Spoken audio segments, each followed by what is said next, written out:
I find that the mind takes us away from ourselves more than it connects us. As in our minds, we cannot be in the present moment, and in many ways, that's all that exists. I feel like a lot of what time does is exist in reference. Like how the past is only a memory of the present, and how the future is only, a prescription, a prediction of what will come in a present moment. The world is just collected of a lot of present moments. Nothing ever happens in the past. It happened in a present moment, and it is now considered the past because it's a memory. And I feel like we as people are the same way. We are no, there's no like past us.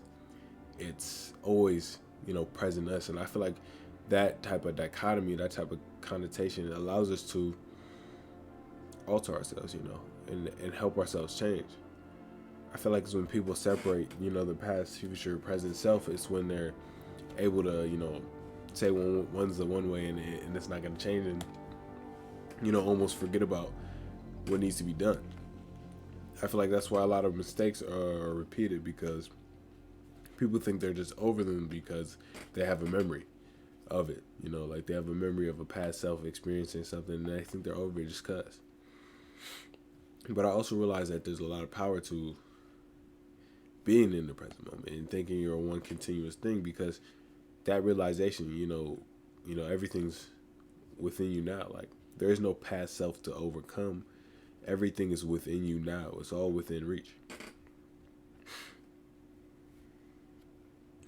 I know that like people, and myself included, become deluded in what can and what was. To be present with yourself is to be beyond your own assumptions. As in your body or in the present moment, our mind is not active enough to halt our action. I find that many of life's issues can be, mitigated and assisted when we allow ourselves to truly be present. If we allow ourselves the freedom to be in the present moment, then a lot of our anxieties and overthought about what will come or what is cease, because they can no longer persist in a place where your thought isn't taking up everything. That's why I like started meditating, and I find that focusing on just how your body feels, or focusing on how you feel in this very second, like how it feels to just be in your clothes, and it allows you to step away from the mind a little bit. Because I find that a lot of times we think about things that aren't even worth thought. If all we can do is think about it, then it's probably not worth it.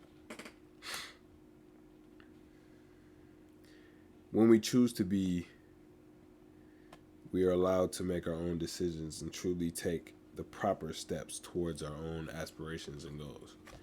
I find that in the present moment, we can, it's kind of like how the law of attraction says, like, what you put your mind to, what you put your vibration to, that's what you attract. And the more we allow ourselves to be present in choosing what we think and choosing how we react, we're allowing ourselves to choose which path we choose to take, which path is best for us. We're allowed to be disciplined. We're not getting caught up in a lot of life's mundane ordeals, because we're focused.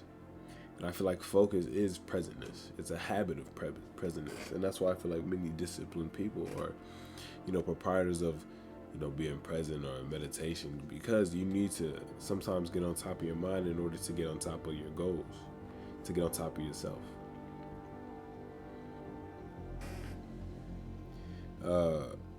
With being in control of our mind, we can focus on the things that serve us and not the things that hold us back.